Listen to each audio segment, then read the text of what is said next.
Good morning, guys. We are back for another show. So grab your beverage. Let's get ready to do this. Let's do this right now.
Yes, guys, welcome in, welcome in. How's everyone doing?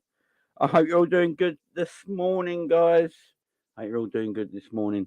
Sorry I went about yesterday. Obviously, it was a family day out yesterday. That's why I went about. And sorry I went on at my normal time this morning of 10 a.m. Because I had no power in my house.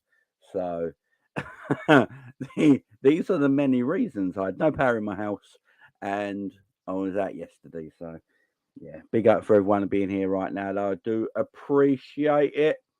Um, Look, we've got quite a bit to talk about. Obviously, Endo is at the football club now. He's all. I think he's all registered to play tomorrow. I'm not sure if that's true. We'll find out. I think the deadline is 12 o'clock today for him to be registered to play tomorrow. It all depends how quick the paperwork is taken. But look, he's a Liverpool player now. We're going to talk about this. We've obviously got Bournemouth on Saturday, so we're going to do a match preview today as well. So we're going to talk about Bournemouth game, what formation we should play, what system we should play, what players we will pick in the chat as well. But guys, hope you're all doing well. Bless up to every single one of you. Good morning, good afternoon, good evening, whenever you're watching this. Hope you're all doing good. Don't forget to go and smash that like button straight away. We've got 126 people already in here. Go and smash the like button. Go and hit that subscribe button. You know what I do, guys. All that good stuff. Big up to everyone in here. Dexter says he needs a work permit. Yeah, that is probably, is probably true. No, he's played in Europe. He's played in Germany, so I don't think he needs a work permit. And he's got loads of international caps, so I don't know if he actually does need a work permit because he plays in Germany. I don't think he does, to be fair. But yeah, big morning, big up to everyone. So I'm going to do my match preview in this video as well because later tonight I'm going to be on Frank Carlisle's show. So I won't be able to do a separate match review preview today. So I'll do the match preview in this video as well. We'll have a big video. Big up to Frank. I think Frank's in chat. Yeah, big up Frank. Frank, don't forget to send me the link for your show tonight on my Twitter. Yeah, big up Frank. Big up to you, my man. Big up Jen FC in the house. Big up Andrew in the house. Hope you're all doing well. Redbird, Ravi, Psychedelic, Oliver, Stephen. Hope you're doing guy. Anfield Raw, Ali A. Captain Sal in the house. How you all doing, Oscar? Hope you're all doing good, guys. Hope everyone here is enjoying themselves, having a good morning so far. It's the weekend, guys. We got Samuel as well. It is the weekend. Football weekend is back on. Lot to talk about. Look, but let's start, man. Let's talk. Yeah, I've seen the Gravenberch stuff. We'll talk about that. Don't you worry, guys. Don't you worry. And guys, I'm going to be on Frank Carlisle's show tonight at 8 p.m. Yeah. So big up to Frank. There's his link. Please go and subscribe to his channel. Hit the notification bell because I'll be on there at 8 o'clock tonight. That's getting the last time I was on his show, he did his biggest ever viewing numbers. So let's try and beat that tonight. Yeah, let's try and beat that tonight. Yeah. So everyone, make sure you go and join him at 8 o'clock. Yeah. make sure you go and join him at 8 p.m. Man, he's a great guy. Let's go and beat his last record. Yeah, we'll talk about the stands as well, Wiggs. So we're going to talk about the stand, obviously. We're going to talk about Gravenberch in a bit as well. But let's talk about Endo. So Endo's at the club. Look, I think this caught us all by surprise the other day, didn't it? We can't lie. Now, I did my video, obviously, the other night. I was a bit down about it at first, but the more I have watched Endo, I don't know about you guys in the chat, but I've actually gone and watched some of his games now. I've gone and listened to people that know more about him than I do. I've listened to some German reporters talking about him who watch him every single week. There's a guy who, a Japanese Liverpool fan who's got his own YouTube channel. It's not really a football channel. He does like unboxings and anime stuff and all that things. It's a good channel. But he did a little 10, 15-minute video the other day chatting about Endo. What I'll do, I'll find that in a minute and I'll put the link to that channel in the live chat for you guys to check out. So he knows obviously a lot more about him than I do. And I was listening to all this, watching him and all this sort of stuff. And I think he's a pretty decent player. I ain't going to lie. I think he's a pretty decent player. Now, I'm not going to say he's like the next coming of whoever, or, you know, he's a better buy than blah, blah, and blah, blah, because I'm not going to lie to you like that. But what I've seen of him, what I've learnt of him now in the last 48 hours, he's actually a pretty good player. And this could be quite a shrewd signing by the football club. It really could. Now, obviously, it only becomes a shrewd signing by the football club if we go and get other players in as well, which I think we will. But this could be a shrewd bit of business. Now, Jurgen Klopp has said himself that he wanted somebody to take over the James Milner role. Now, in his opinion, I do believe Jurgen Klopp thought that was going to be Jordan Henderson. I do believe he thought Jordan Henderson was going to take over that role in the James Milner role, because he told Jordan Henderson in the pre-season, he told him that your minutes are going to be less than this season. You're not going to be a guaranteed starter and stuff like that. So I think that's how he was going to use Jordan Henderson this summer. But obviously that deal in Saudi came along and Jordan Henderson left the football club. So that left Klopp with a player there that he's missing. You know, someone who can come in and just control the game, kill the game off, that sort of thing. And no Milner, no Henderson. And I think he wanted that kind of player to come in. And they looked at Endo. And the reason I believe this is true is because I believe he's been scouted. I believe Endo's actually been looked at, because if you look at the way the transfer was done and the fees involved, £16 million going up with add-ons to £20 million. And I believe this is a signing they've always been looking at. Now, I don't think they maybe would have gone and signed him if other players came in, but I think it's a signing they had on their list. To remember, we got told Liverpool's midfield list had about 100 names on it or something like that. And they probably looked at them, scouted them, looked at their reports, and they've gone for him. Now, Endo, like, obviously we had Taki in our team, yeah. And Taki, I thought, was a talented little player. I thought he was a bit hard done by the club, to be fair. I mean, I'd have Taki in the squad now, I ain't gonna lie. But Taki was a very shy, quiet person. You know, he's quite shy, he's quite quiet. He found it difficult at times. And I'm only going by what I've seen, obviously, with Taki, but also this YouTube channel I was talking about earlier with this Japanese Liverpool fan. He was comparing Taki to Endo, who we have now. And Endo's apparently not like that.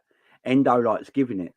Apparently, he doesn't mind coming forward. He will tell you if he thinks he's received a bad pass. I think he was saying something like, if Endo thinks he's received a bad pass from Virgil van Dijk, he will tell Virgil van Dijk. No, he won't be scared because it's Virgil van Dijk. He would tell him that's a bad pass. What you're doing, you know. He's not shy. He's very brazen. He's very yeah, and that's what I think we need in this club. I think we need that kind of midfielder. You know, I think we need that kind of midfielder to come in and, you know, don't mind having authority straight away. Don't mind having authority straight away and telling the other players, yeah, I've just come to this club, but if you give me a shit ball, I'm going to let you know. Where Taki was a bit more, not timid, but he was more quiet, more shy, maybe a bit more respectful in the way he was. But apparently Endo's not like that at all. So I know we've had two Japanese footballers, but comparing them is a bit, it's not the right thing to do because they've got different personalities. Also, what I've seen with Endo, he's actually quite a technical footballer.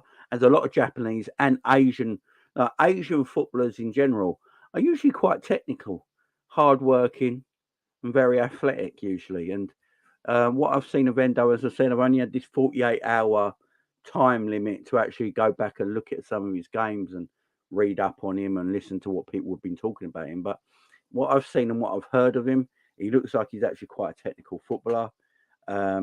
He's actually a lot quicker than you might think. He's not slow by any means. He's got good mobility. He's a very good athlete, but he's also very aggressive. He's also very aggressive in the midfield, and that is one thing we miss. We miss aggression. We don't have no aggression in our midfield. Our midfield is very lightweight. It's quite techie with your McAllisters and your Szoboszlais in midfield. And if Trent comes into midfield and stuff like that, you've got some techie midfielders there. But I don't think we have enough aggression. We don't have a bastard. I've always said this. Top football teams, you need a bastard in midfield. You always do. You need a bastard. You need that player who'll just put your foot through someone. Do the dirty things on the pitch and try and get away with it. Look at Rodri. Every time I watch Man City play, I always sit there and go, how does Rodri not get about 8 yellow cards a game? It's like, how does he not even get more red cards? He gets away with so much because he's very good at doing that sly, dirty stuff on the pitch that he gets away with. That aggression. We haven't got that. And Endo can bring that. He is that kind of player. He is that kind of player. And I think it's... I think that's what we need. We need a bastard, as Scrap says. We need a Jamie midfield. Yeah, that's right, Storm and Teacup. Look, and that's what Milner was. Milner was a bit of a bastard in midfield. How many times did Milner sometimes come on as a substitute, see how the game was going, and just straight away get stuck into someone? Straight away, would get stuck into someone straight away. And that'd be, whoa, okay, got a game on.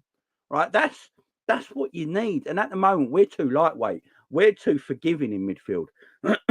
We are too forgiving. We're like, yeah, go on, you run through us. Don't you worry about it, sir.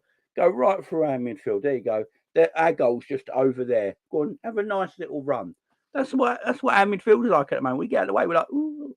I remember last season, sorry. Last season, I used to really lose my crap with Fabinho.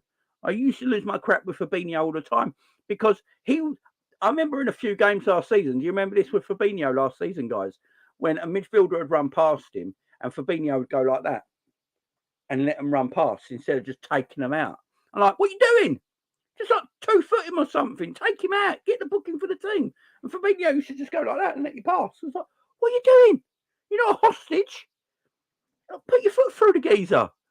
That's gone out of our game. Fabinho used to be that. When we first got Fabinho was a bastard. We haven't got that in our midfield no more. And I think Endo can give us that now. I don't think he's worried about that. Everything I've seen and learnt about him, I think he could be. I think he can be a really good little player for us. I really do. I think he can be a shrewd bit of business, but it can't just be him. Now on the thumbnail, I've obviously got it that the new midfield three. Right now, if we don't buy a new defensive midfielder, that is probably our midfield three. Endo is a defensive midfielder, then McAllister and Szoboszlai. Now, people might say, Jamie, that's not great and all that. It might not look great on paper, but remember, Fabinho, Wijnaldum, and Henderson never looked really great on paper, but that midfield three won us everything. So sometimes we've got to take what's on paper out of it and what looks good, what looks fashionable, and then just look at what each player can give us skill set wise on the pitch. If Endo helps the likes of Szoboszlai and McAllister get a bit further forward, and he can cover that defensive midfield area, and be aggressive in that midfield, and stop out the passes. That's one thing. The one thing I've noticed since we haven't got a defensive midfielder through pre-season and the Chelsea game is that no matter what midfielder we put into that DM role, they don't understand the role entirely. Like McAllister can play there in a way, but he still doesn't understand the role. He doesn't understand whatever midfielder we have shoehorned into that number 6. Don't understand the thing that you have to follow your player. You have to follow the run. Now, if you look at Chelsea's goal against us last weekend, McAllister not following the other players' run, the Chelsea players' run, that made that goal happen. If you've got a proper defensive-minded midfielder sitting in that position in that game, that goal might not have happened because that defensive midfielder, because he'll know more about the situation and understand his role, would have followed that player, maybe made a tackle, maybe made a foul, whatever it is, to stop that play. And that goal might not have happened. That is the difference here. These are the little differences we're talking about having a defensive midfielder and not having a defensive midfielder. Yes, we'll win games of football this season, yeah, but we'll also drop points where we shouldn't drop points because of little things like that about a midfielder not following their runner, where a DM will know that role better, and Endo will know that role better. Endo has played a lot of his career at centre back and a lot of his career in defensive midfield. So he's a defensively astute footballer. That's what he is. He's a defensively astute footballer. And you put him in that Chelsea game, maybe Chelsea don't score their first goal, that equaliser, if he's playing in that game, or any kind of defensive midfielder that is more defensively astute, which understands the role, which understands how to pick runners up that are running from a deep midfield position, and things like that, to make a foul. It's very important in football. I don't think it gets enough credit sometimes. Sometimes you don't have to win the ball back to break up play. Sometimes you just have to commit the foul. I've always said it. I think we're too nice as a football team. I think we're too nice. For me, I don't think we commit enough fouls on the opposition team. I think if you look at the fair play awards, I think Liverpool always win that shit because we're too nice. We don't break up play enough. Like when we play Man City in these big teams like Real Madrid's and stuff like that, how many times do they break up play? How many times do they spoil the game by consistently fouling or, getting irritated and stuff like that? And it's not, it's called good play. It's the way you should do things. Liverpool are too nice. Liverpool, they're just too nice. And we're too, what I mean, Pac-Man, don't you start. We're too nice on the pitch. Let's put it that way. We don't make enough fouls. We don't get stuck in enough. When we used to, I remember Mane. I know Pac-Man used to talk about Mane a lot. Big up Pac-Man. But Mane used to Mane was a bastard on the pitch. He used to do them horrible fouls and get away with it. He used to leave his arm in sometimes and things like that and get away with it. And that's what you miss, that dirty side of the game. You do need it. You do need it. And I think last year in the beginning of this season already, that we have just decided, no, it's okay. You just play through us and then we'll try and grab a goal. I mean, it's mad, ain't it? It's mad, but look, I'm quite happy with the Endo signing. I really am. I've gone back and looked at him. Last 48 hours. As I said, read everything about him, listened to what other people. I think that's a really interesting thing to do as well. When you don't know a player so much, especially like an Endo who the majority of his career has been in Japan and then in Germany, right? We're not going to know a lot about him, really. So I think sometimes it's important to listen to people that watch him every week and stuff like that. And they will tell you what he's good at, what he's bad at. But everything coming out of Germany so far, I've listened to so many reports coming out of Germany so far. And they don't have to big him up.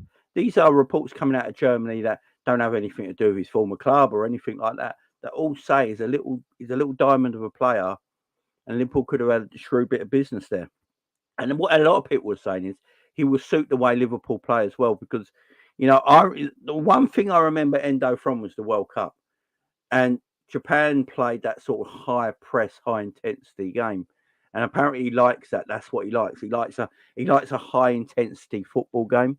That's what Endo likes. He likes getting stuck in. He likes that intensity. So Premier League should actually pretty much suit him. Um, yeah, I'm looking forward to it, man. But the problem is he can't be the only one. He don't have to be the only one. If he's the only one, we've got a problem because we haven't got enough numbers in our midfield. So we need to go out and get another player for me. Another player is desperately needed at this football club. And this brings me to Gravenberch. To Gravenberch. Now, there's a lot of reports today, as everyone has been saying in the live chat right now, that Liverpool are really looking like they're stepping up their intent to buy Ryan Gravenberch. Now, I've been talking about Gravenberch, as you guys on this chat know, for quite a while now, saying I rate Gravenberch. I think he's a decent footballer. It could be a really good footballer given the chance. I remember him at Ajax. When he was at Ajax, he was like that wonder kid everyone was talking about, alongside the likes of Bellingham's and stuff like that at that age group. And he was one of them everyone was talking about at Ajax. That this could be a plan. I think I remember people in the live chat when I started doing all this. People were talking about, Gravenberch would be excellent for Liverpool, from Ajax and all that. And he eventually went to Bayern Munich, and it's not gone right for him at Bayern Munich. Right, because it just ain't gone right for you at a certain club, that don't make you a bad footballer. Do you know what I mean? Only because it's not gone right for you, it don't mean you're a bad footballer. So I wouldn't mind Liverpool going in for him. Now, it's his position on the pitch. I know a lot of people have said he's not really a 6, so it can be quite it's going to be quite a where do you play him sort of thing. I'm not sure. He could be Hendo's replacement at the end of the day in the squad. Look, would I like Gravenberch as a squad player, guys? Yeah? Let me know in the chat, guys. Where would you like, yes or no, would you like Gravenberch as a squad player at Liverpool? Because if you look at our bench, Gravenberch coming in off the bench for a McAllister Szoboszlai, is that the worst substitution in the world? If he gets his head down, concentrates on the game, plays well. Because I know there's a lot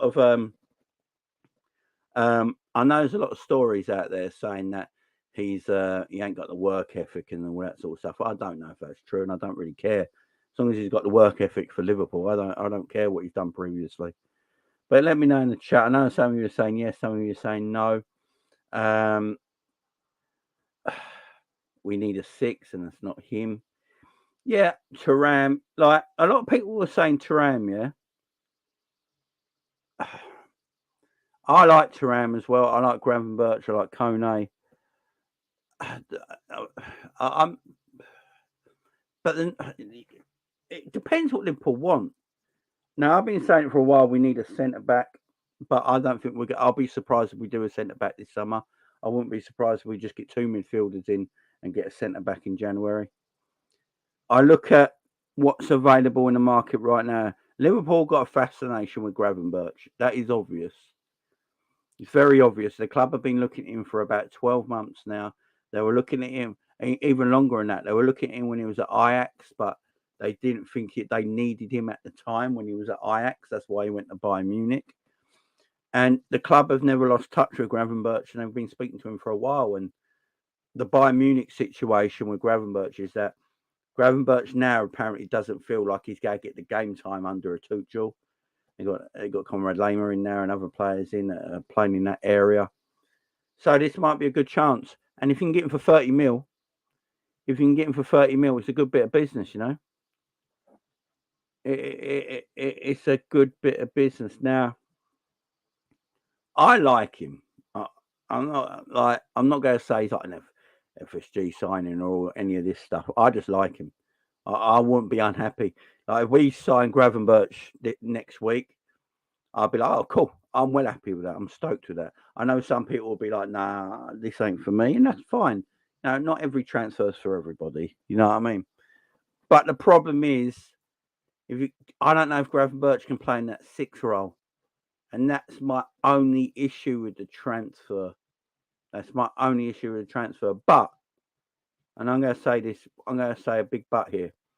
If we do get Gravenberch and we only pay 30 million for him, and we only paid 16 million for Endo, that's only 46 million pounds on them 2 footballers. Yeah, for me, there's still enough money in the bank to go and get Decore from Palace. Go and get Decore from Palace. Have him as your main number 6, Endo as your deputy number 6, and then Gravenberch as another number 8 in the midfield. Then I think everyone will be a lot more happy with that signing. And I think that's how they're going to go, because Thiago's not going to stay at his football club again. You know, he's leaving next summer. The club apparently not interested in giving him a new deal right now. You know, they're not interested in giving him a new deal right now. So I would say that a Gravenberch could come in this season and then take the Thiago role the following season. You also got the Andre stuff going on at Fluminense. The Andre stuff is interesting because that report won't go away. It looks like Liverpool are very intent in buying him. I'm not. I forgot to put my things on. I'm not sure. I'm not sure. He looks like a decent player. There's no doubt about it. But I'm just not sure. And all this. Decore's the one. Decore's the one I want him. I want Decore. Liverpool just need to go and pay the money. Now, with Elise staying at Palace, by the way, that was a massive thing.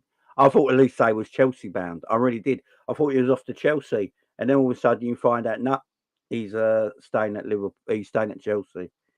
You know, he signed a brand new 4-year deal, I do believe, to stay at Chelsea. So what I want to say first off, big up Elise. Big up Elise. Not going to Chelsea and just sitting on the bench. I think Elise looked at it and look, I'm not going to sit on the bench at Chelsea. I'm playing every week for Crystal Palace in the Premier League. Why did I leave right now? Makes no sense. I'm a young guy. I've got plenty of time to make that move. I think it was a very good business decision by Elise and his team to stay at Crystal Palace. It really was, because he could have easily taken the money and gone to Chelsea, right? And probably just sit on their bench. But he decided, you know what? No, I play every week for Palace, and I play in the Premier League every single week. I'm really young. I've got plenty of time to make that move. Right decision by Elise, I do believe. But yes, Chelsea lost their pool now. Exactly. But now Elise is staying at Crystal Palace. It might actually give us more leverage to go and get Decore. Because if Elise actually left and went to Chelsea, I think it'd be almost impossible to get Elise in the same summer. Decore in the same summer. If Elise went to Chelsea and then Decore, I think that would be an impossible bit of business to do. So I'm actually quite happy that Elise stayed, because I think it makes a Decore transfer a little bit easier. You know, I think it makes it a little bit easier. But what do you guys in the chat reckon? What do you reckon in chat? Let me know. Are we going to buy another player, a midfielder? I want to let me know in the chat. If we go buy another midfielder, who do you think it's going to be? Is it going to be a Gravenberch, or is it going to be a Decore, or is it going to be both? Let me know in the chat. If you think it's going to be both, just write both in the chat. If you think it's either going to be Decore or Gravenberch, just write their name in the chat, and we'll see, guys. I'd be interested to know what you guys think of it. All right, guys, we are 122 likes already. Big up to everyone in the chat. Smashing it, guys. Only half hour into this video. Keep hitting that like button if you're not hit it so far. Let's try and get likes up to 200 while we're live. I would appreciate that. Don't forget to subscribe and share. All that good stuff as well. We're on our way to 5K. Yeah, that's Jen says we need to smash those signings. Yeah, exactly, Jen. If Elise went to Chelsea, he would disappear like the. Yes, both, please. And Tom's going to remember that. Jen saying yes, both. Raz, yes. Calling one more. Polino, the cheapest in Gravenberch. Both. Decore, you'll get both. I think we'll sign one defender and two midfielders, with Andre being the one in January. No, not both. We need a defender. No. Pick up Frank says should be both, Jamie. None, I believe we're done buying. Oh, Vinny, don't bring the mood down, my son. Don't bring the mood down, my son. Vinny, just be a bit positive just for this video. But you might be right at the end of the day, mate. You might be right at the end of the day. You might be right, my friend. You might be right. Yeah, we do need both. I agree. Look, if we get Decore in, I'll be well happy with that. Proper Stoke, because I think Decore is a good player. Memory watching him at Lons, he's a good footballer.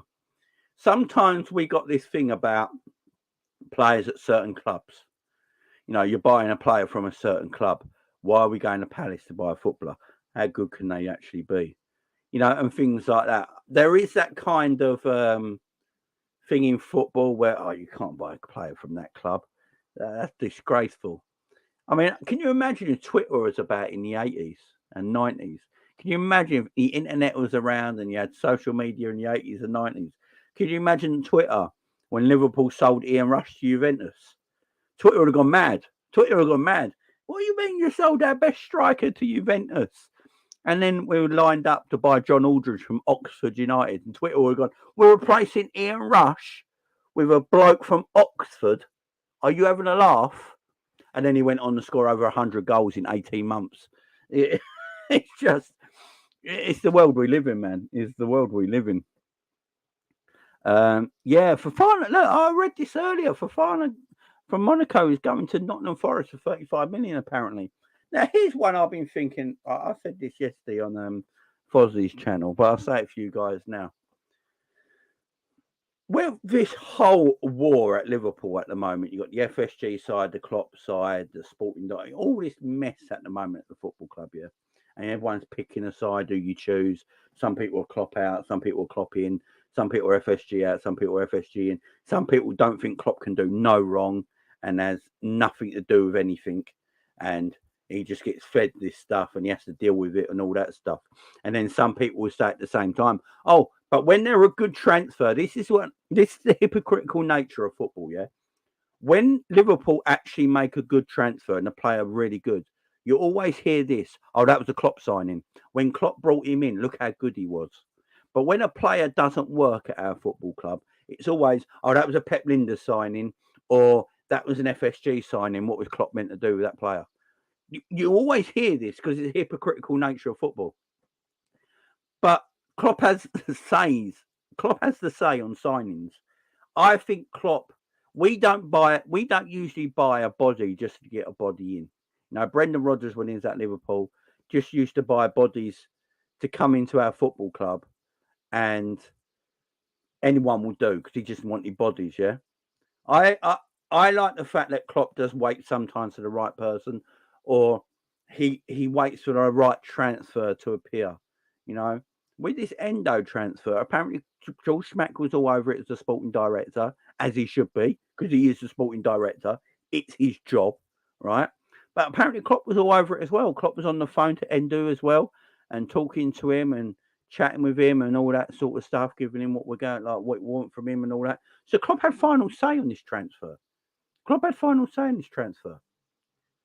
And Klopp has a final say on a lot of transfers. And with the likes of Fofana going to Nottingham Forest for 35 million, if that does happen, the only thing I would say, if Liverpool are not involved in that transfer, Liverpool could yet be. I think I read somewhere yesterday that David Ornstein said that some other Premier League clubs looking at him and might go and snatch him out of Nottingham Forest's hands. Now, Liverpool might be one of them clubs, but as right now, I don't know if he is. If Liverpool, maybe Klopp don't rate him. Have we ever thought of that? Maybe it's not always an FSG thing, guys. Maybe our manager, but don't rate the player that Liverpool Twitter fans rate. Has anyone ever thought of that? Our manager might not look at a player that Twitter and Liverpool fans look at and go, "Oh, why aren't we buying this geezer? What? This is madness. Why are we not in for him?" Maybe our manager don't rate him. There's nothing wrong with that either. Because I've always thought this. The reason I think like this is because I've been thinking about this lately. We all know what FSG do in a club. We know how they buy players, what they look for in players. They look for value in players and all this sort of stuff, yeah. And the Liverpool transfer committee, the committee at Liverpool that hold all the transfers, them 5 guys, they look for a certain type of player. They have to be a certain age, for a certain way of play, good personality, all this sort of stuff. Yeah, they look for a lot of detail in a player. And maybe there's something. So when players like Fofana are on the transfer market, or around the 30, 35 million, and their wages are nothing, it's easy for Liverpool to do wages wise. I always wondered to myself, why ain't Liverpool ever over them transfers? Why ain't Liverpool ever over a transfer like for someone like Fofana and these kind of players around that 30 to 40 million pound mark, where wages wouldn't be a problem, sign on fee wouldn't be a problem, agents wouldn't be a problem. It's an FSG, if you want to say, an FSG kind of signing. Why are Liverpool never ever over them kind of transfers? Because that's what Liverpool like. Lately, Liverpool been going to the higher end of transfers. So are we looking at it and thinking it can't always be the club? Maybe sometimes our manager, if he does have final say, maybe he just didn't fancy that player. Maybe he's looked at Fofana and thought, I don't think Fofana will help in what way I want to play. So let's not go for him. You know, but people don't like to think like that because people like to think that he was that Klopp can't do no wrong. He's exceptional in everything he does. He just gets these players. As I said earlier, when a player works at Liverpool and they're exceptional at Liverpool, they're always a Jurgen Klopp signing. When they don't work and they're crap and they've been thrown out the window and all that, they're an FSG signing. As far as I'm concerned, since Jurgen Klopp has been at Liverpool, he's probably had final say on all the transfers that have come through their door. I'm not saying he's in charge of money. I'm not saying he's in charge of how much we have to spend or anything like that. But if he's our manager, he has probably had final say on every single footballer that has come through Liverpool's door while he has been manager, in my opinion. So that's why when we always have these debates that everyone just slags off FSG online, and I'm not saying they're FSG in or anything. I don't give a shit. I'm starting to not care anymore. I really ain't. They're just the owners of the football club. They will stay the owners of the football club till they decide to leave the football club. That's how I see it now. I'm starting to get really annoyed with all of this, really. But all I see on Twitter constantly is, oh, another FSG signing, another FSG signing, another FSG signing. What, Klopp don't want these players? Is that there's never another argument. There's never another argument. And when you bring that argument, so Klopp don't want these players, so Klopp didn't sign on to these players. You can tell the players Klopp didn't sign in on. There might be some players that come through the door that Klopp don't have final say on, right? And you can tell what players they are because they don't play. They don't play. I think you can go back. There's probably a few in the time that he's been in charge. Marco Grujic, yeah. Now Marco Grujic, I believe, was Jurgen Klopp's first signing as Liverpool manager, and he just loaned him out constantly. Shaqiri, I think Shaqiri, Klopp rated him as a squad player, but not a first team player, which is absolutely fine. But I think Shaqiri might have played more if he didn't get injured a lot. Taki Minamino, I think Klopp didn't rate him as a first team player, which is absolutely fine. Not every player has to be a first team player, but this is a squad game. Football is now a squad game. It's not just about having the best 11 anymore. You need a squad. So sometimes players like Taki Minaminos and stuff like that do a bit for your club. You know, as a squad player, they can come on and do a little bit for your club. They don't have to come on in every game. They can come on in certain parts of the game and just do little bits here and there, like Taki did. But Klopp didn't rate him as a first team player. And then you got the most obvious two. the most obvious two that the sun shines, and we all know Ben Davies and Arthur Melo. For me, them two players had nothing to do with Jurgen Klopp. I will say this. I don't think Klopp had anything to do with that. They just brought him in. Ben Davies, you can tell Klopp never rated him. That's why he never played. And Arthur Melo. It's an interesting one with Arthur Melo. And the reason I say it's an interesting one with Arthur Melo came to the football club injured. He was recovering from surgery. So he came to the football club injured. Then he got himself fit. And once he got himself fit, Klopp gave him a game. And then in that game, he got injured again. And then Klopp never played him again because his injury, he had to have surgery. And he was out for the whole season. So he never really got his chance. But if Arthur Melo actually came to Liverpool fully fit, and it's the Arthur Melo we remembered at Barcelona and a Brazilian international who's actually quite a decent footballer, if that Arthur Melo turned up at Liverpool, I think Klopp would have gave him more of a chance. I really do. But it was a loan signing, and Klopp don't like loan signings. He don't play loan signings. He ain't going to play a player that ain't committed to the football club. So he ain't going to play. But that's going to happen at every football club. You know, so Alex Ferguson, Man United bought players I'm sure Alex Ferguson didn't want. Eric Jemba and players like this. And was it Kleberson? And these sort of footballers. I think Alex Ferguson said he didn't want these players. They just came into the football club and he never played them. Paul Pogba, for goodness sake. Alex Ferguson couldn't stand Paul Pogba and got him out of that football club as soon as he could. You know, every manager has had players come into their football club they might not have signed off over. But most of the time, managers have the final say. Managers have the final say. And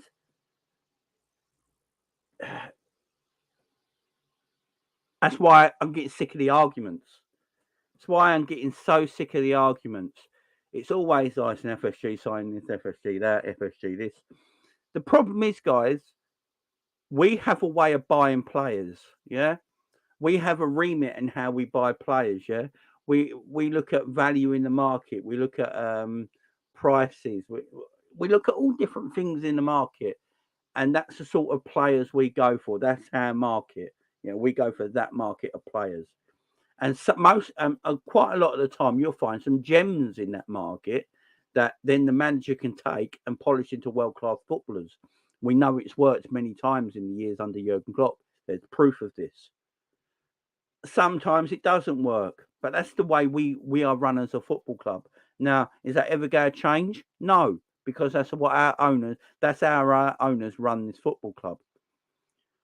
So whenever I hear all this stuff on social media, it's an FSG sign, it's just one-sided debates all the time where they feed an agenda, and then it's like a poison. It's like a poison continuously, and it seeps into people, and then people just think like that. Oh, it's just an agenda. I have no brain of my own all of a sudden. I will just follow everyone else and just do all what they want to do. You just have a brain, sit there and think about it, and try and think of reasons. Try and look at it on two fronts. Klopp has say. Maybe Klopp likes these footballers. Maybe he doesn't. Maybe they are all FSG. Maybe they're not. Maybe some of them are like, I like this player. Jurgen Klopp liked Darwin Núñez. Jurgen Klopp wanted Darwin Núñez at Liverpool. Now, a lot of Liverpool fans don't like Darwin Núñez and wish he went at the football club. But Klopp liked Darwin Núñez, so our owners went and got him Darwin Núñez for 65 million. Don't forget, if Darwin Núñez is a success at Liverpool, that transfer fee goes up to £88 million. So we can't always sit there and blame the owners all the time. We've got to look at we've got to be impartial sometimes and try and not just to go down one area of everything constantly, because it does get a bit, Jurgen Klopp can do no wrong. He can do no wrong. Everything's on the owners. And the owners are scum. I'm not sitting here saying they're not. The owners are scum, right? And I want them at the club. I want owners that are going to put their hands in the pocket just a little bit deeper and pay a little bit more in wages and stuff like that to the players. That's all I want. But I know these are not going to do it. It's just... And then you get the fictional stories. Oh, what if Jurgen Klopp had £400 million to spend every summer? He'd be unbeatable. We wouldn't lose a game ever. It's like, how do you know? Like literally, how do you know? He could still buy a bad player that don't work. You know, it's just silly. Like, I think we just all lost the plot a little bit. I really do. I think we've all lost the plot a bit. I think Endo, look, if he works out to be a good player, it's going to be a shrewd signing and a shrewd bit of business. You know, if Klopp likes Gravenberch, Klopp go and buys Gravenberch. If Klopp can make Gravenberch something, Klopp will go and make Gravenberch something. If Klopp likes Endo, he'll bring Endo in, he'll play him. You know, it's a squad game now. I think this is what FSG are forgetting as well. See, I will say this. I think FSG forget that football now is a big squad game. And I've said this for a while now. FSG do not want to pay players to sit on the bench. They just don't. They don't see value in that player. They won't go and buy a £40 million player and give him around 140 grand a week to sit bench and not be a first team footballer. Because FSG will look at it and go, hang on, I've got a player there on the bench and I'm paying him 140 grand a week and he's hardly playing. Where's the value in that for me? And that's how FSG think. And the problem, because that's the way FSG think, we're going to find it harder to get them kind of players in this market. This market's all over the shop. You know, I've always said it. World-class players should be getting world-class money. Very good players should be getting very good money. Good players should be getting good money. Average players should be getting average money. That's how it should work out. But now, good players are getting world-class money. Like Jadon Sancho, I always use this as a one. He's a good player. He's not very good. He's not average. He's not world-class. He's just a good player. He's on 300 grand a week. That's world-class wages. And that's madness. That's madness. And there's more players like that around this league as well.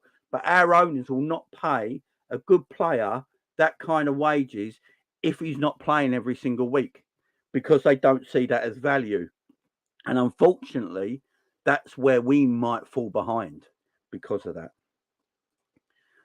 Big up Matt's hairline. How you doing? Klopp will turn Gravenberch into a 6. He has all the traits. Yeah, I think he might as well.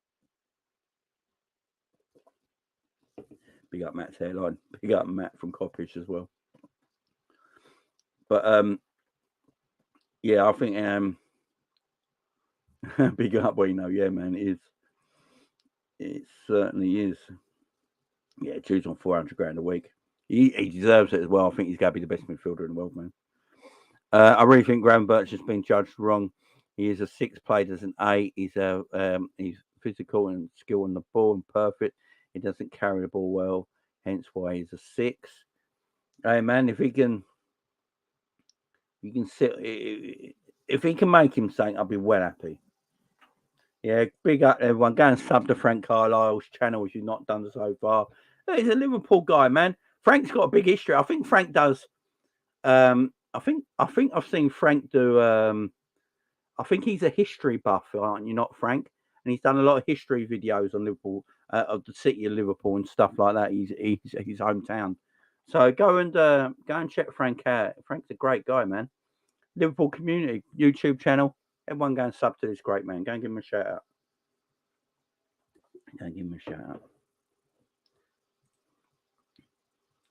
12:30 is Endo registered. I'm not. Hopefully, man. No, I don't think he'd be part of the Bournemouth game, but I want Endo around for that Newcastle game. I really do. Hi all to the loving fans of this group. Big up to you, Abu. Big up to you. Hope you're good, my friend. Hope you're good. Yeah, go and subscribe to Frank, man. Yeah, Frank's great, man. Frank's a great guy. Frank's a great guy. Go and check him out. But yeah, that's my view on everything. Big up, Kai. How you doing, man? It's been a while. Hope you're doing well.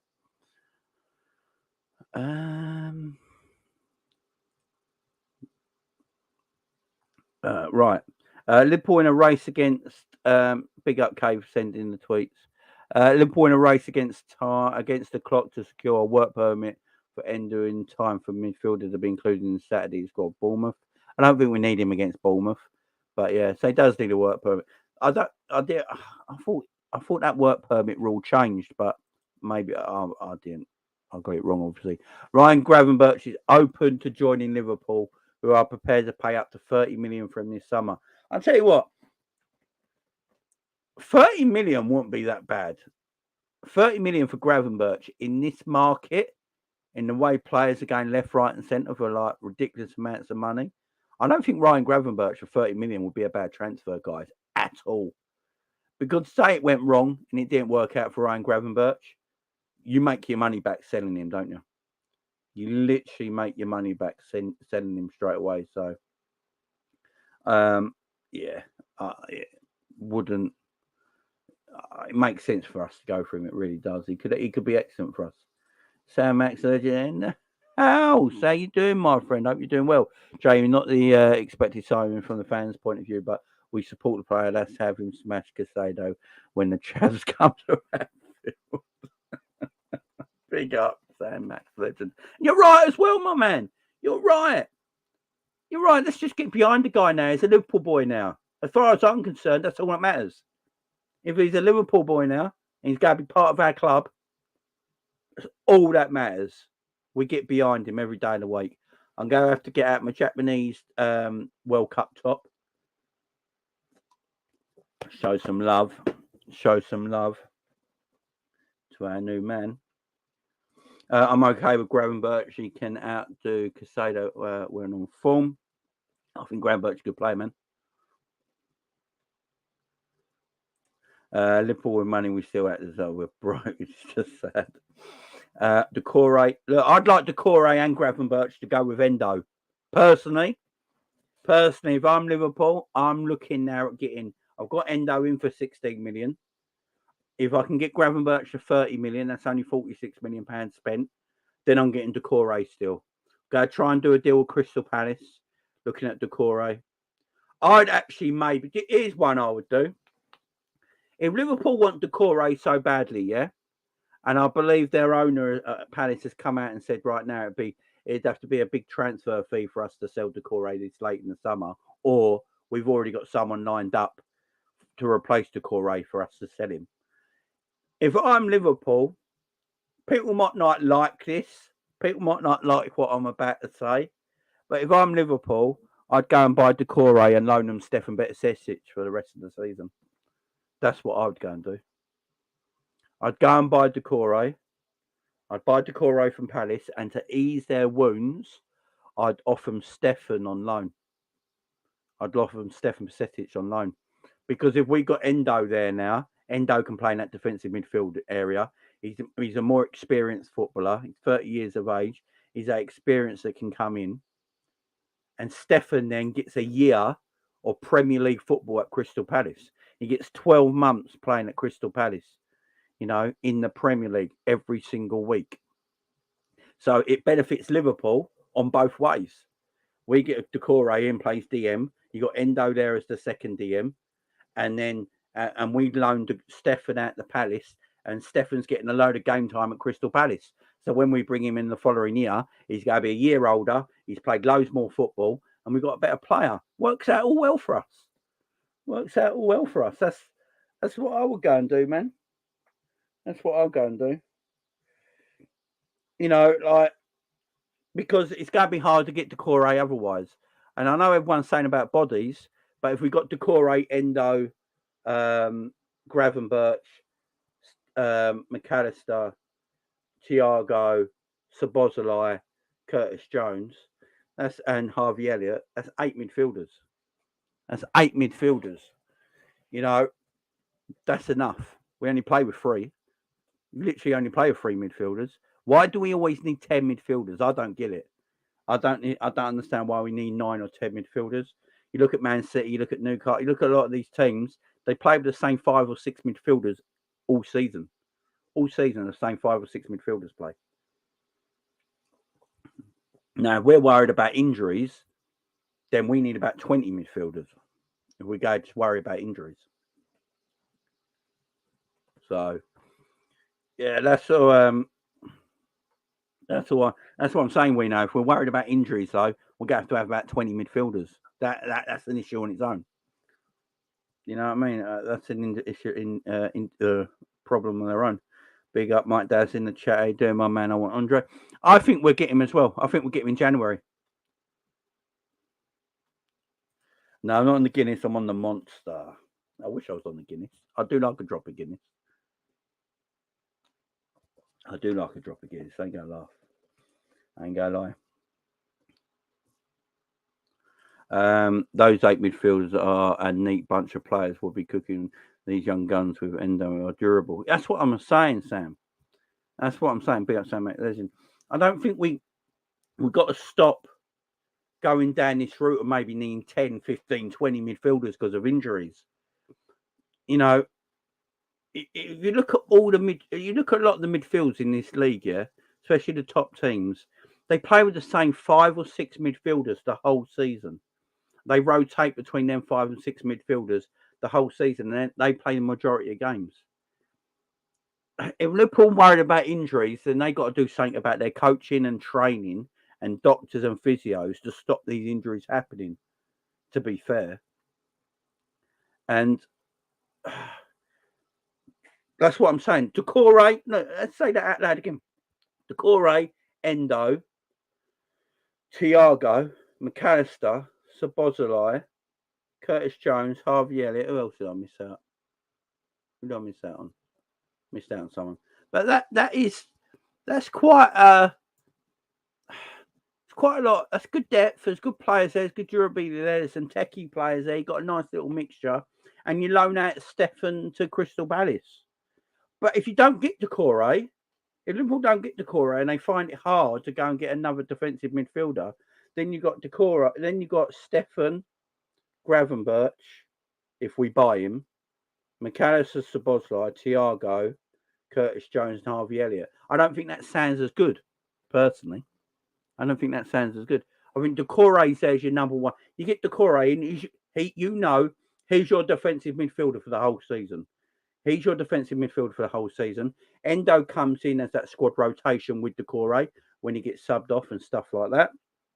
Then you've got your techie players in Thiago, McAllister, and Szoboszlai. Then you've got your workhorses in Harvey Elliott and Curtis Jones and Gravenberch, if you buy Gravenberch.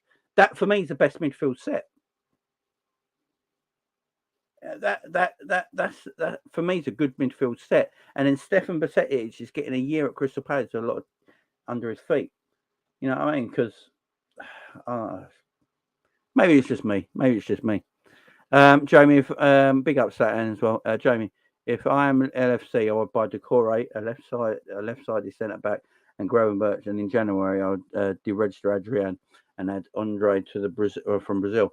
Now I think big up Slatan, big up Super Chat, my man, and big up Matt's hairline with the Super Chat earlier as well. I've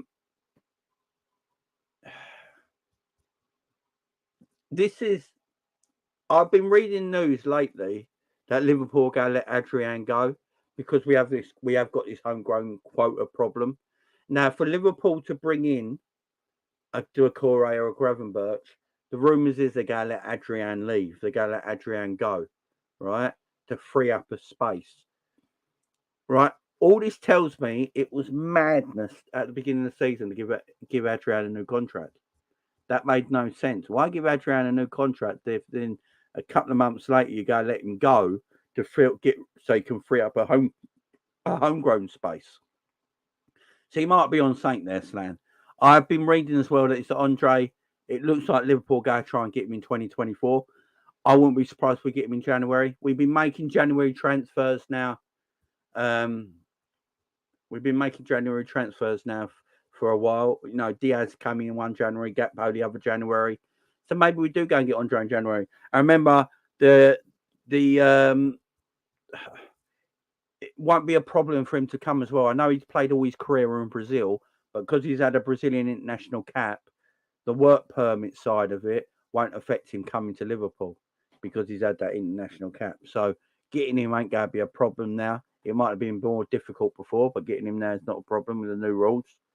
So that won't be surprised me if they get Andre in January as well, and really rebuild this midfield. Gravenberch counts as homegrown until 24-25. Well, there you go. Maybe that's why they're looking at him. Then. Maybe that's why they're looking at him. Yeah, Klopp's presser is at 130. It certainly is.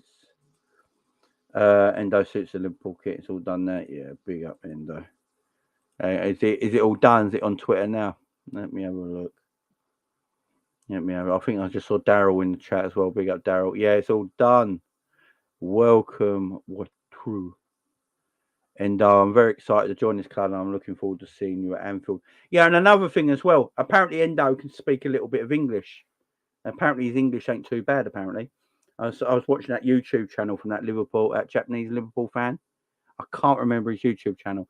Let me find it right now, actually, in the chat. Let me just have a look for it, guys, and I'm going to put it in the chat for you lot, so you can go and watch it at your leisure. Let me have a little look here. Let me have a little look. Where the hell? Let me find this for you guys. Yeah, he's a Japanese Liverpool fan, and yeah, he's really good as well. He's really good. Let me just find. Oh, I've got it here. Right, I'm going to put the link to his channel in the chat, guys. What I want you to do, go and save this link, guys. Go and save this link, and then go and check him out, because he knows more about Endo than all of us, and he's a good listen, it's a good watch. Let me put the link to the video in the chat. There we go. Right, there you go. Right, I'm going to put the link in the chat, guys. All right, the link should be in the chat. Go and check it out. There you go. There's a link, guys. Go and check that link out, and it'll take you to his YouTube video, and it'll take you straight to his video, guys. Go and check that out. It's a good watch. It's like a 20-minute video. It's not long, and it tells you everything about him, man. It's a really good watch. I'd recommend it, guys. I really would. You'll enjoy it. Let me see if I can. I mean, I would get it up and put it on my channel, but I haven't got his permission to do that yet. So, yeah, go and check that video out, guys. It's a really good video, and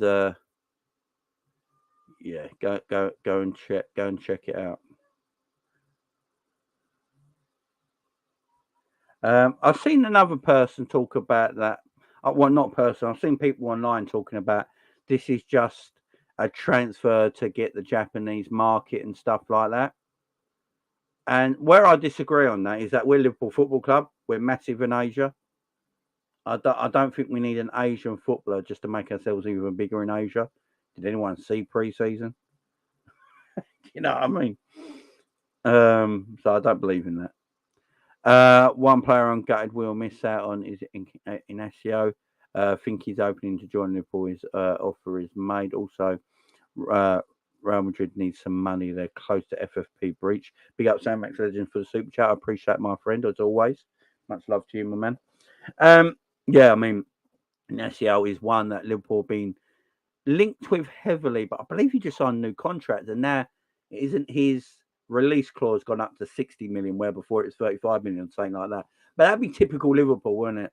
That'd be a typical Liverpool thing to do, to go and sign Inacio when he's re-signed a contract that's got a higher release clause. That is the Liverpool thing to do. You can't get more Liverpool than that. Yeah, Real Madrid, man. Yeah, Real Madrid are close. No doubt about it. Yeah, see them Japanese. Let's see the Japanese flag emojis in the chat, guys. Let's see the Japanese emoji flags in the chat. Let's welcome Edu to the club, guys. Let's welcome him to the club. Let's welcome him to the club. He's a Liverpool player now. Let's welcome him to the club. Let's welcome him. Let's welcome the lad. Liverpool is the most watched team in Asia. Exactly. That's why. Yes, Gomez is a centre back. That's why I keep saying, like, I don't think shirts sell. Look, they will buy more Liverpool product now if their national captain is playing for us. Yeah, but it won't make us bigger. They're already huge. Yeah, 1 billion followers tomorrow. You know that. Liverpool to the world. Big up. 60 million is still affordable. We get a little. Yeah, exactly. I agree. Yeah, let's get the emojis in, man. Let's get the emojis in. Welcome into the football club, guys. He is our player now. Now he's our player. We'll look after him.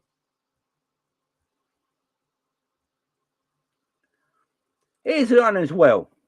Again, I'm going to say this. Now, Bruno's right. It's not a lot of money at all, right? But saying the Sporting Lisbon defender, yeah, and SCL, say we all rate him as fans, yeah? We're all looking at him going, yeah, we like him. Again, what if the club just don't? What if the club don't rate him like us fans do?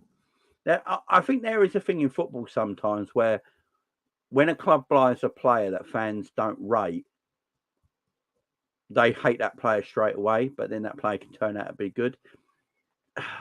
Maybe the club don't rate him like us fans do. And I know a lot of you guys rate in that. Maybe the club don't. I'm not sure. But big up to everyone in the chat. But Bruno is right. He isn't a lot of money at all. Yes.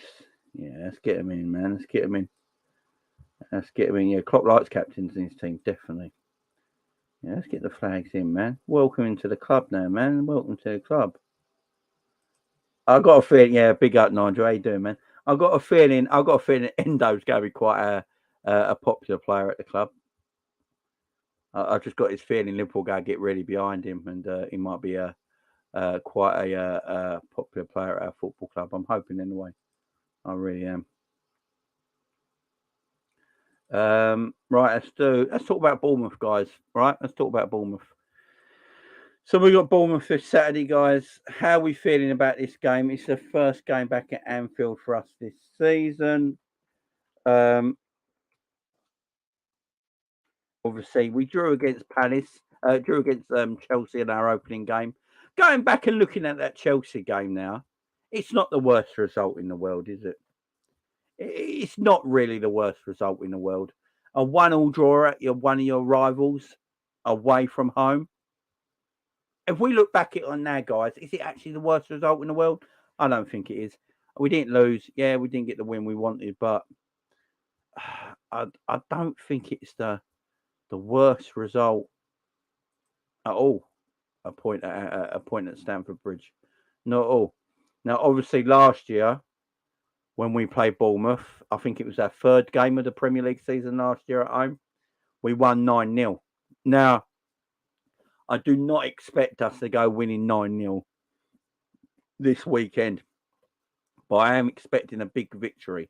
Now, there's some big games this weekend, guys. We got Bournemouth at 3:00. Tottenham and Man United are at 5:30 tomorrow as well. That's a big game. And then I think it's on Monday or Sunday. No, on Saturday night. You got Manchester City versus Newcastle. Now, Man City have got no De Bruyne now for a few months. Newcastle are on a massive high right now. They're just carrying on where they left off last season. It's a good opportunity for Liverpool to pick up 3 points here. Really is, because we can't start dropping points at Bournemouth at home and getting behind people this early. So Liverpool need to win this game. With the games there, Tottenham and Man United, Man City and Newcastle, teams are going to drop points there. Some of our rivals are going to drop points. Even this early on, it matters, guys. So Liverpool need a big win. There's no doubt about it. We need 3 points and make a marker on this game. We really, really do.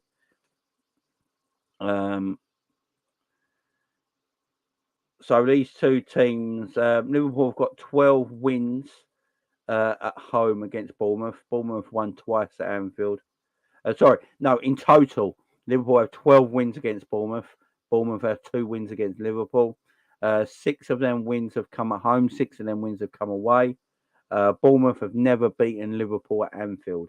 All their wins have come at home. So Bournemouth have only ever beat Liverpool at home. So Liverpool always beat Bournemouth at Anfield. There's been 1 draw between the 2 teams. In their last meeting, obviously on the 11th of March last season, towards the end of last season, Bournemouth beat Liverpool 1-0. But obviously in August last season, the 27th of August last year, Liverpool beat Bournemouth 9-0. Before that, back to 2020, because Bournemouth got relegated. So before that, in 2020, Liverpool won at home 2-1. In 2019, Liverpool won away 3-0. And back in 2019 as well, Liverpool won at home 3-0. Now, Bournemouth obviously had a really good season last year, I think. I don't know about you guys. I think they had they had a really good season last year. It'd be interesting to see how they play coming up. You know, they got Darren Randolph and Neto as their goalkeepers. They got Ryan Fredericks, Chris Mepham still there. Max Aarons, who I think is a decent player, man. I think he's a decent player. David Brooks, nice to see him back now. I'm trying to think. And Philip Billing. Now, Philip Billing's the player that sort of took a mick out of us a little bit the last time we played Bournemouth. So Philip Billing will be one to watch. I think he is fit and available. So he will be one to watch. Obviously, Bournemouth have gone and bought Alex Scott from Bristol. He's in their team now. Dominic Solanke is in a bit of form at the moment. He might be looking to score against his former team. And obviously, they've got Justin Kluivert, Patrick Kluivert's son, the Dutch winger, is obviously at Bournemouth as well. So, yeah, Bournemouth have got some good players there. They play some nice football. We know how Bournemouth play, but Liverpool at home, guys. I'm just expecting a Liverpool home win. I really am. I don't know about everyone in chat. I think I'm just expecting a nice Liverpool home win. What we're going to do, we're going to pick the team. We're going to pick the team we think will play against Bournemouth. Let me just get that up. Not that one. Not that one. No, not that one either. Sorry, guys. One minute. No, it's that one. There we go. All right, got it up, guys. Let me get the stream up let me get this on the screen for you guys. We're going to pick the team, okay? We're going to pick the team together. All right, let's pick the team together, shall we? Right, I'll put it full screen so you guys can see it as well. You can hear me in the background. I'll put it up on full screen. Right. Let's go with forward line first, guys. Forward line first. I want everyone's front three in the chat. Give me your front three in the chat, guys. Everyone give me your front three in the chat right now. What is everyone's preferred front three for this game? I'd love to know. I think this is going to be an interesting one because obviously the front, we got quite a strong attack. So I'll be interested to see what everyone's front three is like. So, yeah, whack it in the chat for me, guys. I'd appreciate it. You off psychedelic? Or have you just kicked someone out? So front three only, guys. Front three only. Daryl's going Salah, Gakpo, Diaz. Cyberzone going Diaz, Nunes, Salah. Bruno, Gakpo, Nunes, Salah. Salah, Gakpo, Diaz. Diaz, Gakpo, Salah. It might have it. Salah, Nunes, and Diaz. A lot of love for Nunes in the chat, guys. A lot of love for Nunes in the chat. A lot of love for Nunes in the chat. Some Darwins as well, but Gakpo's. You think Gakpo? Chad says Gakpo, Diaz, Salah. Okay, right. Interesting. I think this one's very easy. Or here's one for you. We all know that Mo Salah came off in a bit of a hissy fit against Chelsea and completely ignored Jurgen Klopp. Does Jurgen Klopp punish Mo Salah and not start him in this game? Or what? Could you imagine that Mo Salah don't start and he starts like Ben Doku thing? That would be hilarious, but it ain't gonna happen. That'd be hilarious, though, wouldn't it? I'd love to see it just for the absolute. I think Diaz will play, guys. He scored. I think he's going to play. I think that's our right and left. The problem is, no, angry Salah goes up a level. He does. Right. The problem is, who plays through the middle? Does Darwin? I'm going to say, I think Jota needs the whole bench in this game. Do we all agree? Does Jota need the whole bench in this game? Or does Klopp look at him and think it's Bournemouth at home? Jota could eat goals in this game. What do we reckon? Does Jota eat bench in this game or does Jota start? Let me know in the chat. Because this is the position we got. We got Jota, Gakpo or Darwin. One of them are going to play in that number 9 position. Who are we going for? A lot of people saying some people saying Jota, some people saying Gakpo. A lot of Gakpos and Darwins. And they're just sorting that out now, Bear. But because it's gone past the deadline, he won't be able to play in this game. But he'll be able to play against Newcastle. But they're sorting that out now. Jota could do something off the bench. I think Jota could be good for him to play. Endo speaks great English. Yeah, Endo does speak very good English. Bet it's going to say bench Sally, Start what? Right. I think Darwin's going to play in this game. I'm doing it. I'm doing it, guys. I'm doing it. I think Darwin plays, guys. I really do. I think Jota, after that game the other day, I think he needs a whole bench. I didn't think he was very good against Crystal Palace. And the reason I'm not putting Gakpo there is because I think Gakpo's going to play midfield again. I think Gakpo's going to play him. And is Curtis Jones out injured? I've been hearing people saying Curtis Jones out injured. What's he got? Because I haven't heard it. Let me know in the chat. Obviously, Klopp's presser's not till 1 o'clock, 1:30. So let me know about Curtis Jones because I would have played him in this game. Oh, he has a niggle. Oh, that's okay. Yeah, he'll be fine then. A niggle. That's what they always get in training. So I'm going with that front three because I don't think Jota should play. So I'm going with that front three against Bournemouth. Look, I think that front three against Bournemouth does a job. I think if you go to play Darwin against anyone, play Darwin at home against Bournemouth. This is when you need Darwin to play, man. I think Thiago and Stefan are back, but I don't know if they'll make this game.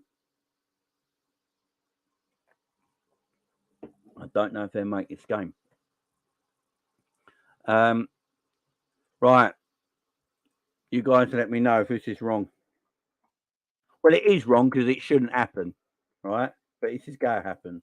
So we'll just have to deal with this. I don't like this, guys. I don't like putting this. Whatever I spelt it right. I don't like putting this, guys, but I think that's going to be the midfield. I don't like writing that midfield, but I think that's going to be the midfield.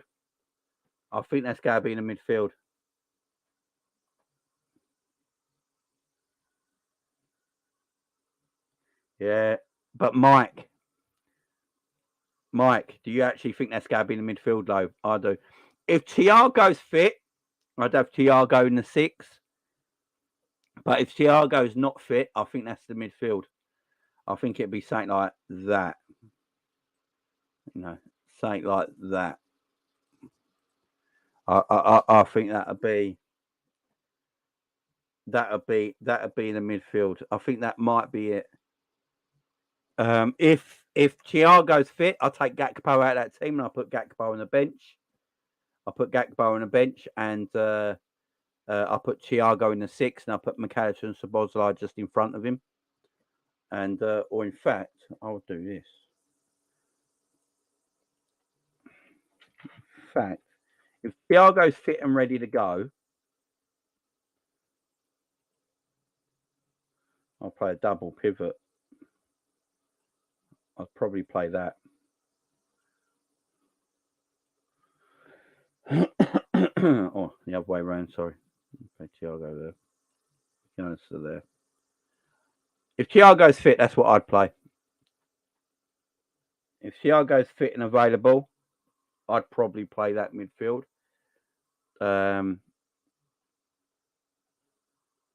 But if Gakpo, if he's not fit, then just swap Thiago for Gakpo. And like Aaron said, big Aaron, Gakpo against teams like Bournemouth at home playing in midfield shouldn't be a problem. Shouldn't be a problem. Should not be a problem. Klopp is allergic to double pivots and number 10s.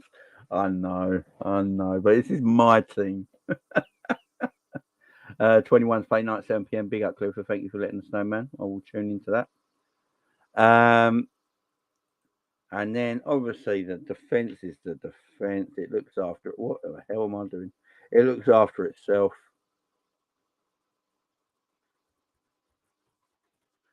I don't think you need to change anything around.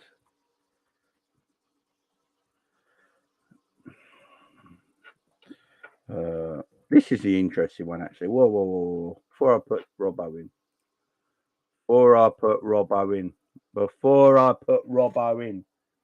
Does Robbo play left back in this game?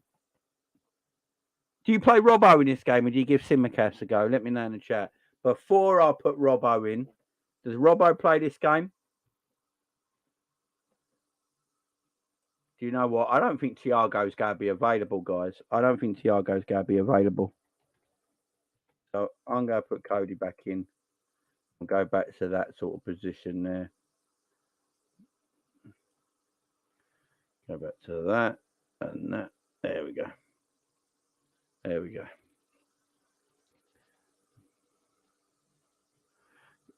Does Robbo play, or do you bring Simi in? Yeah, Robbo. Just making sure. What I want Robbo to do, though, is actually be a left back and not an inside left back. That does my nutting. And obviously, the best goalkeeper in the world in goal. Right, if that 11 can't beat Bournemouth at home, we've got serious issues. I ain't going to lie. If that 11 cannot beat Bournemouth at home, we might have a lot of problems on our hands. Spirit saying he would play Elliott in over Gakpo in midfield. Do you know what? There is one thing that is making me question the midfield lineup. I don't think Klopp was happy with it against Chelsea. And when Curtis Jones and Harvey Elliott came on, people might not like it, but we got a bit more out of them in midfield. The midfield weren't so open. It was a bit more organised. It weren't so chaotic.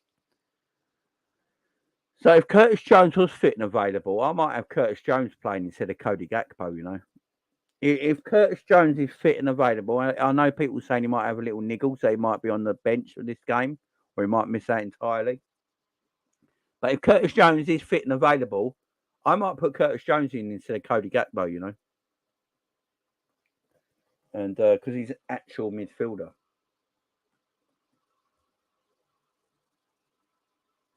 Why are you scared? Why are you running Liverpool FC? Michael, what? I don't know what you're about. Robinson will play, but personally, I'll put Costas in. Robbo is awful against Chelsea, yeah. But yeah, I'll stick with this. I think this will be the team. Guys, score predictions.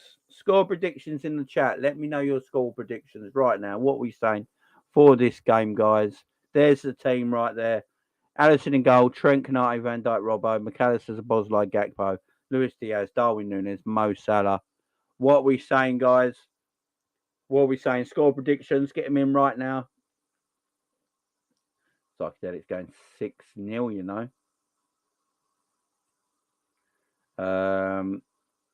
Kingsman 3-2. Oh, that's a tight game. Aaron's going 4-2. Nigel 5-0. Daryl 3-1. Starboy 3-0. Wiggs 3-1. 5-0. 3-1. Oh, Jones has an ankle injury. Is it just a little niggle, or is it serious, Vinny? Edward came to Edward, my man. 63-1. 2-1, says Ibert. Anfield Raw 1-0. Can you imagine we only won 1-0 with that team? Jesus Christ. 4-1, 3+, 3-0. French going 4-0. 3-1. Cott says keeping the clean sheet. I agree. 7-0. 3-1. 5-1, 3-1. Excellent, guys. All the scores coming in here. Scores on the doors. Honestly, 5-1. Sweet Gaelish 5-4-3. Yeah, it's a light niggle. Oh, he might be all right then. Let's see how he goes. 4-0 the Reds. Look, I'm hoping we get a big victory.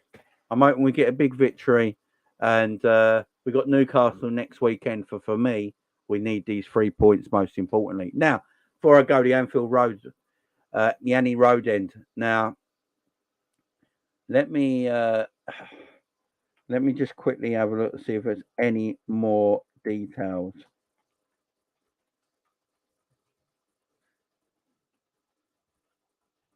Let me have a look to see if there's any more details happening right now. Let me have a look. I don't think there is any. So, as we know, the company went into administration, I do believe. Because the company went into administration, the workers had to leave the site. But last I was told, there weren't much more to do in the stadium. There's not that much more to do in the stadium. So, Liverpool go have to employ another business just to finish this off. Now, this ain't Liverpool's fault.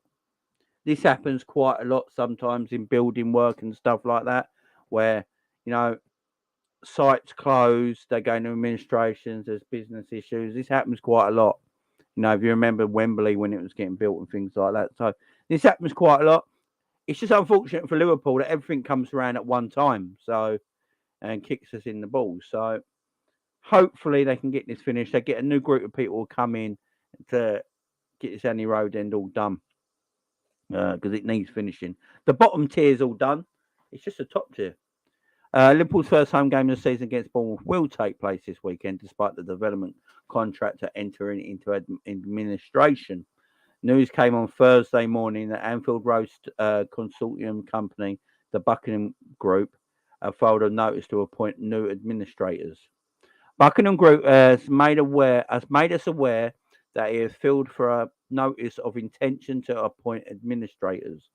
The filing does not impact the planned opening of the new Anfield Road stands lower tier on Saturday for the match against Bournemouth. Following their successful test events earlier this week, Liverpool City's Council Building Control Room issued a safety certificate to operate the lower tier of the Anfield Road stand, and we look forward to welcoming supporters to Anfield for our first Premier League game against Bournemouth on Saturday. We will work with the Buckingham Group on the planned phased out of the remainder of the new stand and will continue to keep supporters updated on arrangements of future games. This is literally our intention. Our intention is to update all supporters who have a ticket for the Aston Villa match at the earliest opportunity. Yeah, because the Villa game was meant to be the game when the whole stand was going to be open. So, interesting stuff, guys. Interesting. Hopefully, it all goes. Everything will be fine, and it will be good. Thank you for all the new subscribers today to the channel. I appreciate every single one of you, and all the original subscribers that are already here. Much love to every one of you. Jamie, how far are you from Anfield? Yeah, I'm about 180 miles away from Liverpool. Me, yeah. I go to games as much as I can, stuff like that. But yeah, I'm a London boy, so about 180 miles to Liverpool, yeah, from where I am. It's easy to get to. It's easy to get the train from where I am to get to Liverpool. I can get there in under 2 hours by train. About 2 hours by train, quite easily. You can get there and back in one day. Ain't a problem. It's not a problem at all. But guys, big up to everyone. Thank you very much for joining us. Yeah, they're going to have a little bit of safe standing as well. I do believe. I'm not going. I don't know if there is going to be a safe standing at Liverpool. This is a big deal for Liverpool, obviously, the safe standing stuff. I'm not sure. I'm not going to speak on that till I know about it. To be fair, I don't know if Liverpool are implementing a bit of safe stand. I'm not sure. Obviously, it's very close to Liverpool's thing, ain't it? Safe standing and all that. So I don't know. I really don't know. Yeah, heard they got safe standing too. Yeah, big up, Kingston. You heard there is. I mean, if there is, that's cool. I'm not sure. I'm not sure. Um,